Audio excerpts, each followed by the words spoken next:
vindictive and so passionate. Every word I move so descriptive like an adjective. I got a vendetta against people who patented being negative when you should be getting after it. I got facts over tracks, this and that. Spitting slow, spitting fast, I could roast, I could gas. Think I'm okay at last, but I don't know if that can erase all the past. And the pettiness, a reflection of the emptiness. So, sorry, we got a new camera here. We're going to give it a new try. Am I back? I don't know. I don't know if I'm going to be back. It's been a nice break from YouTube. Haven't put out a video since middle of September, I think, before Dragweek. And I've been having a bunch of people question me recently about where I've been. Why aren't you doing YouTube? See if this video makes you a little nauseous, because I got a new DJI camera that does some tracking. Anyway, so I figured I would just do a video while I'm putzing around in the garage, working on this, that, and the third, and we can go from there. Some motion coil brackets here that I have to assemble my smart coils on. I don't know. See, it's got face tracking, and that's kind of obnoxious. Is it still recording? Yeah. So, gimbal endpoints reached. I'm learning. This is all new to me. So, new motion brackets. That's because I got me a fancy boy set here.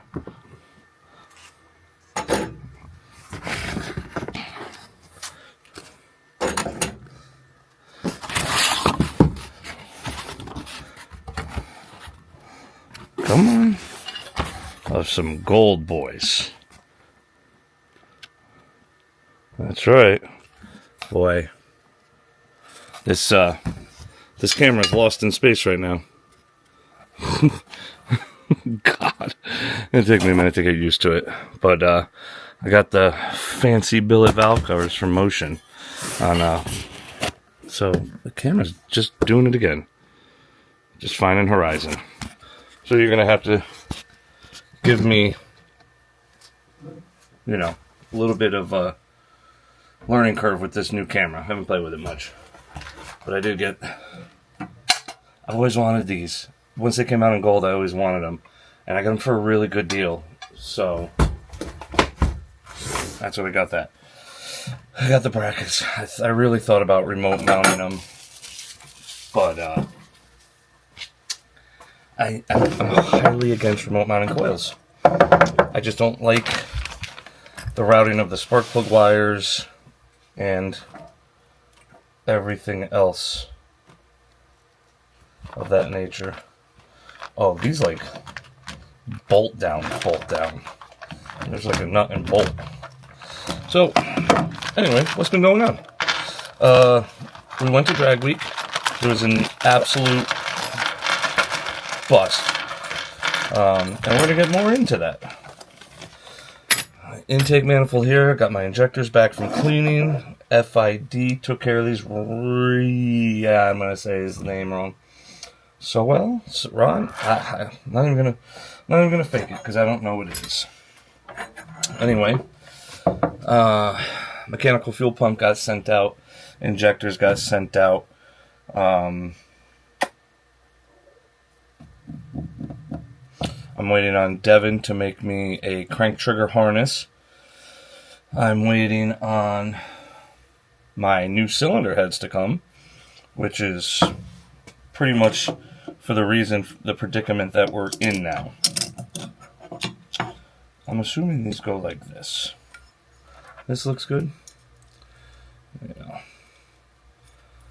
Well, Dragweek, test day. I'm just going to go over it quick. And why I've been so out of it was because there was no videos of passes from outside the car. I had driver video. I had a GoPro in the car facing me for every pass. I have all that video, that's fine. But Dave somehow managed not to film any outside passes, and anything that we filmed with the other, like, vlog camera is all in slow-mo. Every single piece of it is in slow-mo. I have no idea. There was nothing on. I mean, I spent a week staring at this camera. I didn't see. There's no nothing. So that camera's gone now. I got rid of it. I got this DJI Osmo Pocket thing instead. So that really, between all the footage being essentially corrupt, it's not corrupt, but like I can't use the slow-mo stuff. There's no sound. There's nothing. A lot of it's B-roll. There's no videos of the outside passes. I thought about going on a Hot Rods YouTube and taking the live stream down, but I don't want to get any copyright issues with that. So I'm not going to do that. I thought about putting videos together with all the slow-mo stuff and doing voiceovers. I don't want to do that either. That'd be boring as hell. So I don't think we finished dead last, but we came like second or third from last. My good friends, the Deal Brothers, had an unfortunate accident on, day 2. I don't even know what day. It was at Numidia, which was a phenomenal track. I'd go back there and race again in a heartbeat. I was kind of disappointed that the route was only like 650 miles until we did the route, and then realized that day 1 route through Pennsylvania mountains and coal lines and wherever the hell we were, whew, that was taxing. I need to do something about transmission heat. With that loose converter, it was very unhappy on the hills. We saw 250 once. I changed the fluid after that. So I'm going to be moving the transmission cooler, hopefully into the front end to get some fresh air. Maybe something bigger. But we tested on Sunday, made my first pass, steering wheel came off. I have that video. I might put that in here just because that's funny. My steering wheel came off.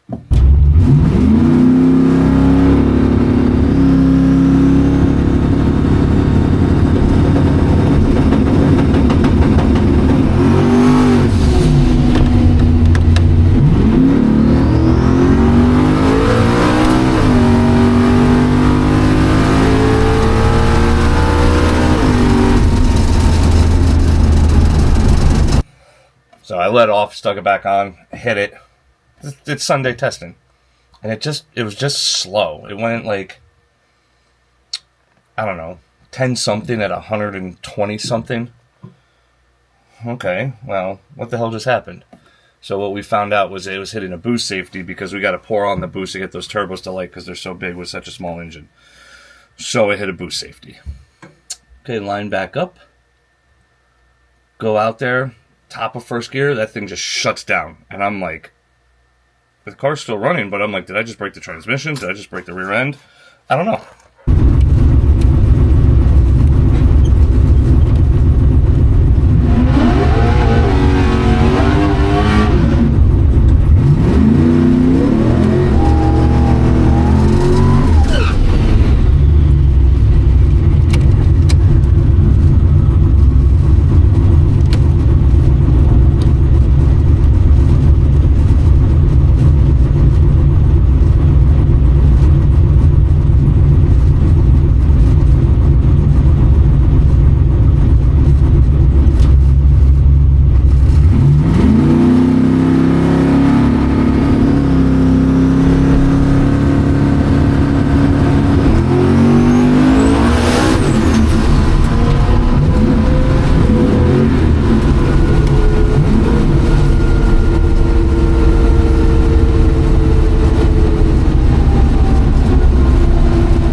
I assessed the situation as I was on the track, saw the car was still running, looked down, all the gauges looked normal. I clicked it into second gear, car drove off the track. Okay, well, what the hell was that about? We go back into the data. We don't, we check over everything. We can't figure it out. Poly guys are like, you got to turn on your system logs, see if you're losing cam or crank signal. This, that, and the third. We're about to make a third pass. And mind you, it's hot Sunday. I was expecting one and done this thing. So the last time out, we went 176 and torched the head gasket. But, we thought we figured out why. I'll get to that, though. Because we were all way wrong on why. And,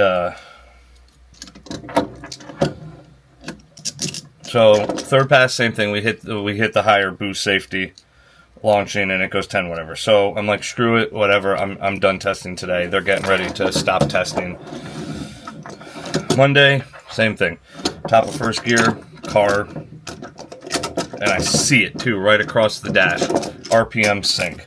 So now we know we have a cam sync. We have a cam crank sync issue. We have the log on, and you can see the crank sensor start counting, but the guys at Holley said it could be a cam sensor based on X, Y, and Z. I don't exactly remember because now it's, it's beginning of December. This was mid-September.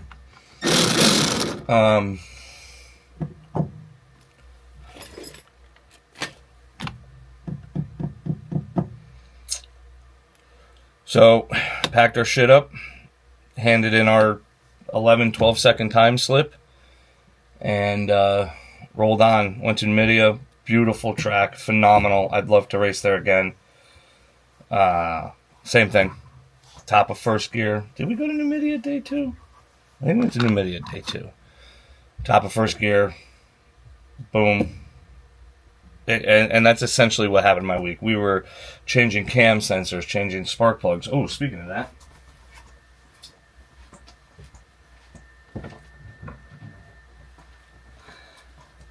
I've never burnt a fire core wire on this car. I also only went through 3 or 4 of them on Dragweek. But what's really weird is they're not burnt. And I've talked to a bunch of people about it.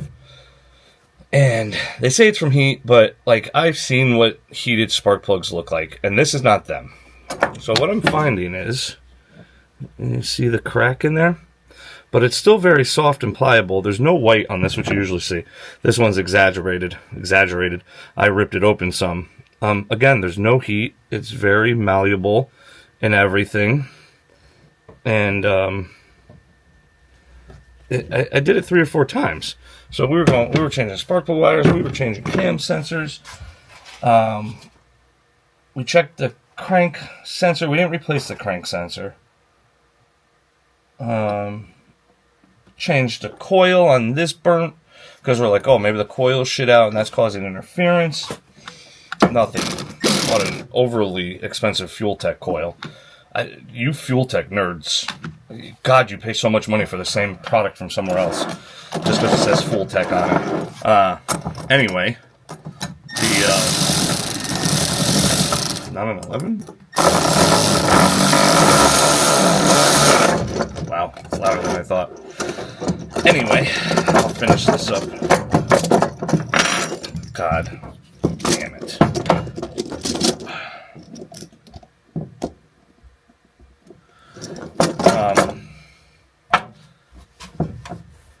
So, come Friday, we've made the whole trip. The car's driving almost fine, except for tranny temp. It's once you get into the hills with towing this trailer, it was getting hot.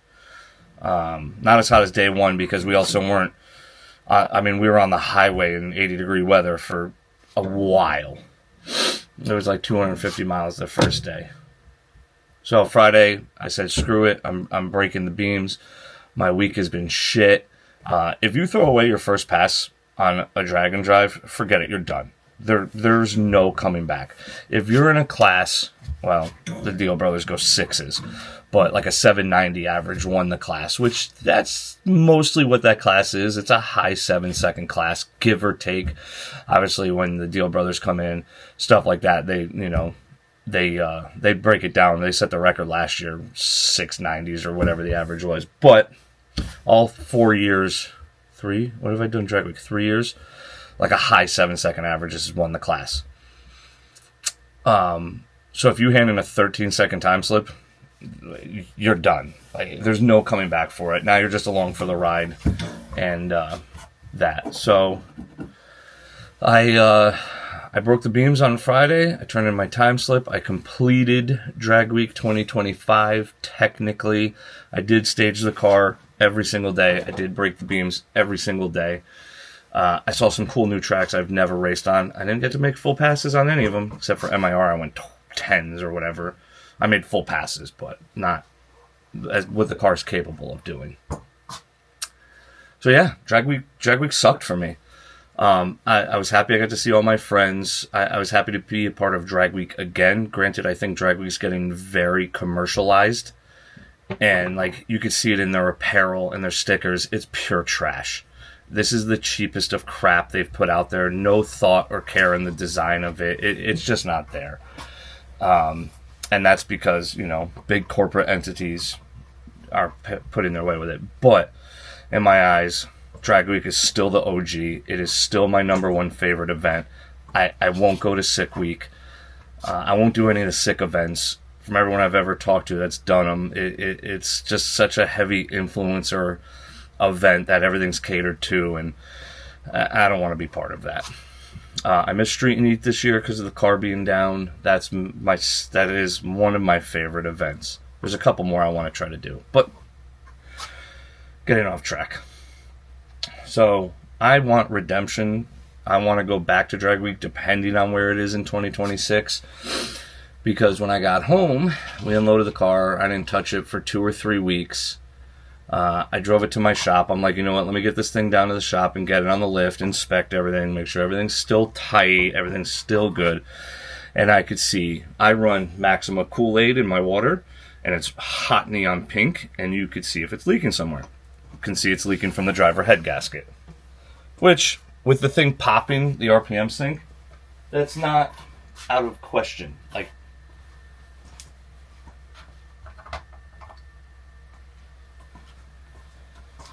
I did get DJI mics. I should be wearing that. My bad. One new thing at a time. Oh, so I put it on the lift. Driver head gasket's leaking. Yep. Makes sense from how many times that thing backfired. I'm lucky I didn't hurt it further than when I did. So I drove it home. I'm like, let me get a set of head gaskets. Head gaskets are 3-4 hours on the car. No big deal. I ordered a full crank trigger kit from Bob at AEI. Got that whole kit in. That's sick. It is gorgeous. I think I got to punch one of the magnets out of the trigger wheel. So anyway, we figured it out that it was the crank sensor. Because we literally put the car in batch fire mode, and it still wouldn't go... Batch? Yeah, whatever. It turns off the cam sensor at Maple Grove. Not Maple Grove, Cecil. And it did the same thing. It still shut off. Racing my buddy Ed, who went like he races in street race, which is an 850 class, and he went like an 850 with a freaking 2 or something. So I had a front row seat to that.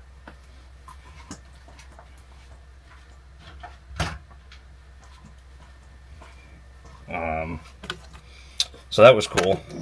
So I ordered the whole crank trigger setup because I said screw it. I'm not going to take the crank out of the car and figure out the reluctor.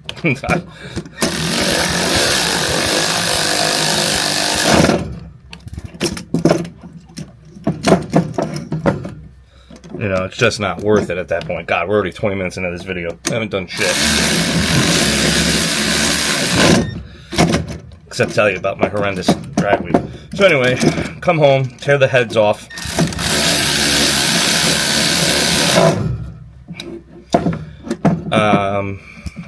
What was I waiting for?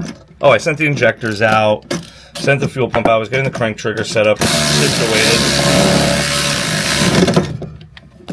And then I had the cylinder heads on my other workbench, so I can clean them. Because, you know, they're sooted up from 700,000, whatever miles, you know, I've put on those heads. Cylinders were pretty well sooted up. Tore the heads off, and with like a week later, I'll show you guys. This is what we're doing with. I'm not going to dive deep into it, but let me take it off whatever mode this is. Oh,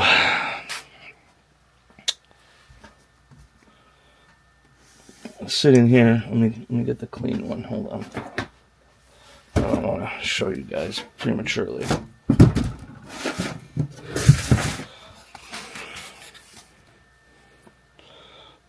So here's the one I started to clean. You know, just cleaning the deck, cleaning the bowls, just making them look better. And what I ran into, obviously that's tight by hand, but look how far that spark plug's in the hole. I mean, you could see, where is it? You could see the soot marks up 4 or 5 threads. Alright? So I'm like, that's not normal at all. That plug should not be, I mean, the electrodes, you see it? It's like flush with the chamber. So I'm like, that can't be right. Went and pulled out the torched head. And what did I find in the torched head? Let's see if we can back this plug out so I could show y'all.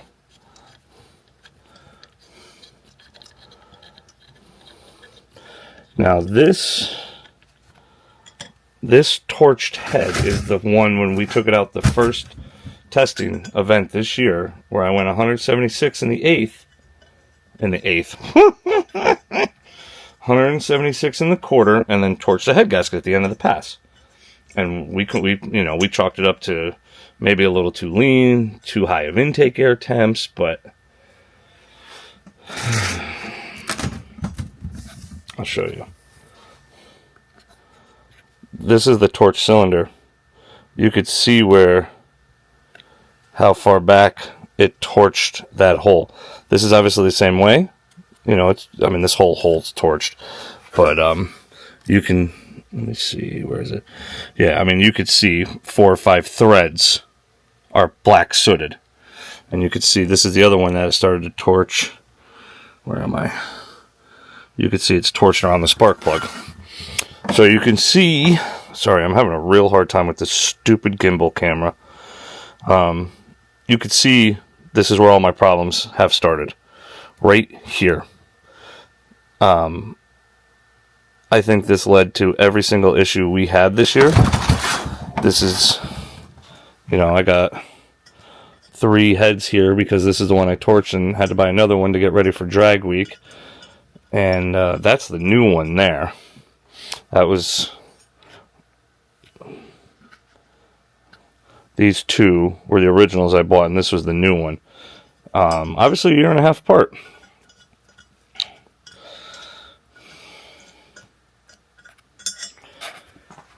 So I contacted the company. I said to them, I'm like, this isn't right. None of this should be like this. They concurred.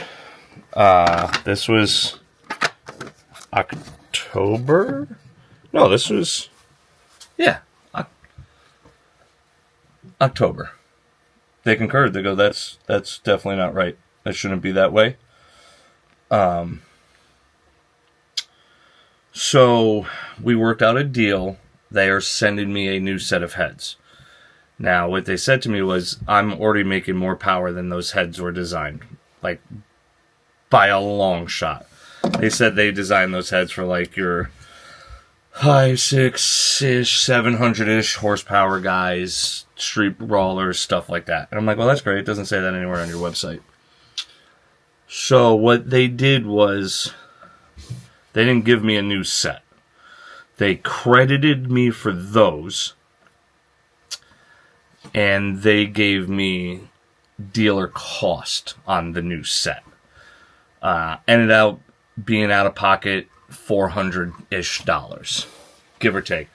Now, these new heads, we're going to go over them when they come in. I'm going to make a video about it, talking about the company, the customer service, how I was treated, how everything was handled, and go from there. Because I think when good thing, you don't read about when good happens from companies. You only read about bad. So I'm going to do a whole nother video on just the heads. But it is a waiting game. So I'm probably not going to see the heads until the end of this month. And then they need to go to the machine shop and they need to get drilled for 1/2-inch studs. I need to fully assemble them I don't know if I'm going to even take those apart with all the issues I've had. I might just buy all new valve springs and retainers and put a whole new valve train and just start fresh and go from there. But that'll be for another video. I just want to put these beautiful cold valve covers on. It's a shame that the coils block so much of them. But anyway, what else have I been doing in this meantime? Started reworking on this thing. We need to get this finished this winter. This car needs to run and drive for spring without a doubt. I don't care how. So I'm changing out. I got this battery terminal. I gotta change the end on it. Finish the battery cables, and this is for the Termex, and finish wiring it. I need to set a deck of 80s. Anybody got a cheap set laying around? I'm gonna put my Amazon valve covers on here since I can get rid of these since I got the nice motion ones. Now, I bought a golf cart. I wanted a golf cart for a very long time. Not just for like the track and stuff like that, but around my neighborhood and my kid and stuff like that. But it's, a lot of track stuff. It don't run. It's electric. I got it, the cheapest one on Facebook Marketplace that I've been lowballing everybody on, and I got it for a couple $100. I just had to go pick it up in Massachusetts in the middle of the night, essentially. But it came with some fancy chrome boys here.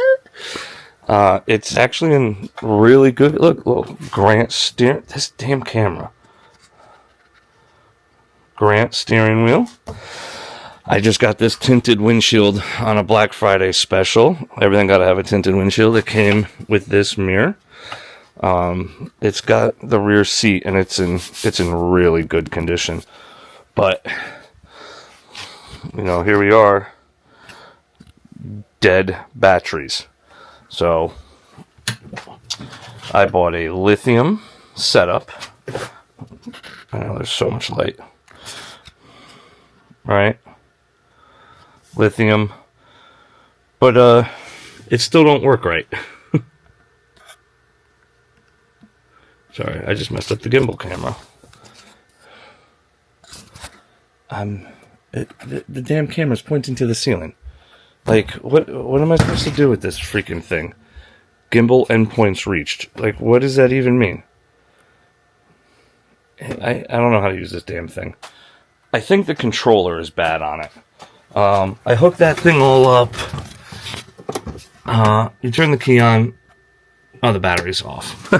Because it's got a battery button.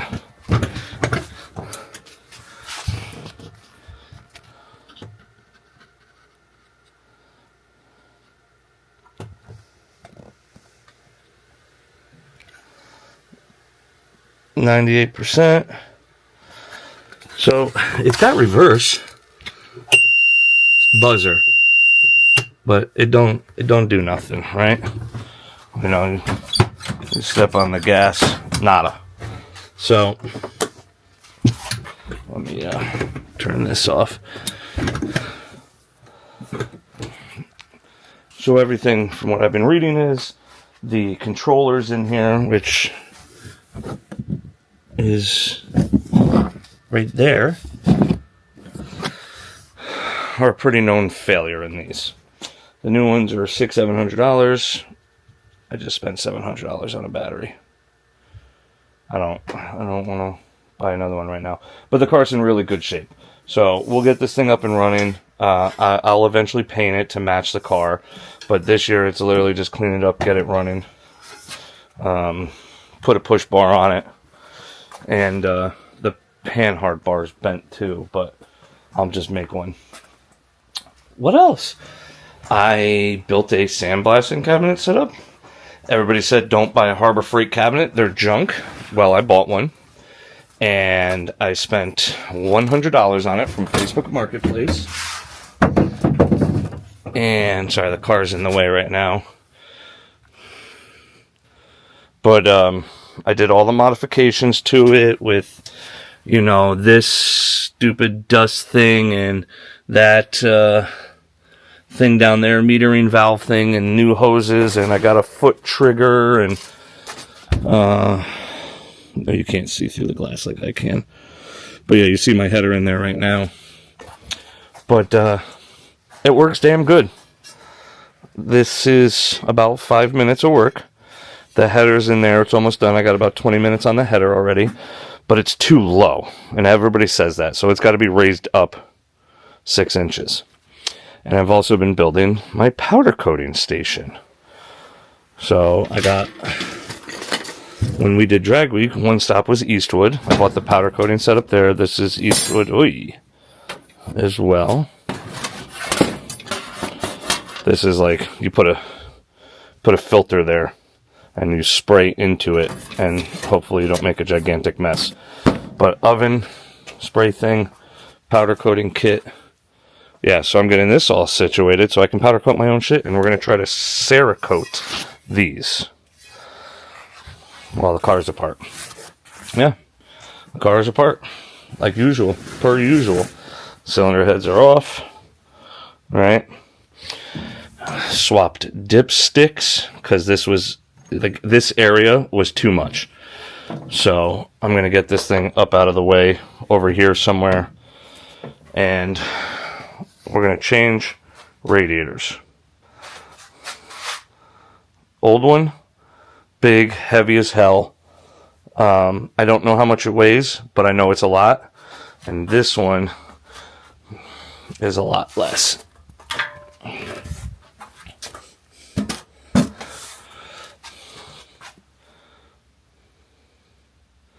They are the same height. They're both 19 inches tall. This is 26. That's 32. I got a ZL1 fan. I got to have a shroud made for. Brushless PWM. All that fanciness. So, my game plan, once the fans... Oh, there's a nice AEI trigger kit. Look at that thing, huh? This whole... Get some wires out of the way. This whole bracket comes over here. It's got a timing pointer that I got to set up. Got the Holley 12.1 sensor. This is brackets also from Bob as well for the mechanical pump, which I'm waiting on MagnaFuel to tell me about. I think I have to knock a magnet out of this because I think all 12 are in, and minus one, you got to take one completely out. But that's fancy. I polished the bracket. I polished my 417 Motorsports thing. I might pull the motor plate off and polish that. I don't know. But my thought here is, if I can take this and mount this like here, I have a lot of room in between there, and I can get rid of this absolute cluster cuss of pie cut hell and come through here, and I can move the intercooler back, right? I can move it back and stand it vertical because I hate that it's angled. And then if I move it back, I have enough room to get a transcooler into the front end. And I hate these clamps. So these are going to get cut off. These are going to get cut off because this one's perfectly straight, that one's not. And if it's not perfectly straight, it's an absolute nightmare to get in. But yeah. So we're going to do a little re-engineering here and get that all situated. That's the cars. That's the tools that I've been working on. This garage is all the garages are an absolute mess right now. I mean, you can just see everything.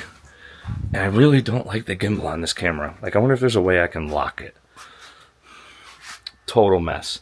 That's what I'm doing today. I'm cleaning up.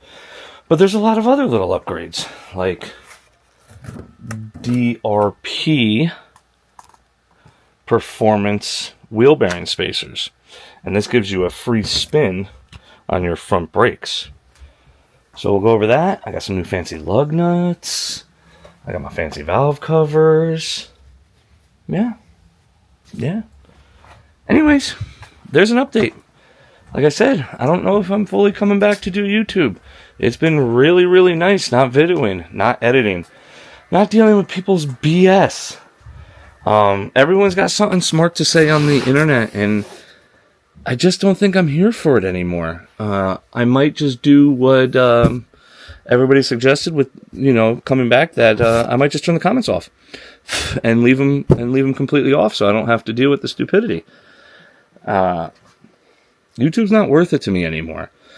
When I started this YouTube channel 7 or 8 years ago, it was to teach people how to do things that you couldn't find information on. There was no mini tub videos. There was no, tubular front end when I did that. Like, there was a bunch of videos I did that there was no videos on, period. And there was barely any instructions. Honestly, the mini tubs were one of the reasons why I started this channel, because of how terrible everything was out there. And over the last 2 or 3 years, everybody's an expert. Everybody's got a YouTube channel, and everybody has the correct way to do something. And I just think it might be time just to hang it up. We'll see. I am going to do a video about the heads and promote that company. But I don't know. We'll see. But it's wintertime. It's almost Christmas. Happy Thanksgiving, Merry Christmas, Happy New Year if I don't come back on here before then. Get in the garage, grab a cold drink. It might be time to start drinking. I don't know. We'll see. But have a great night, guys.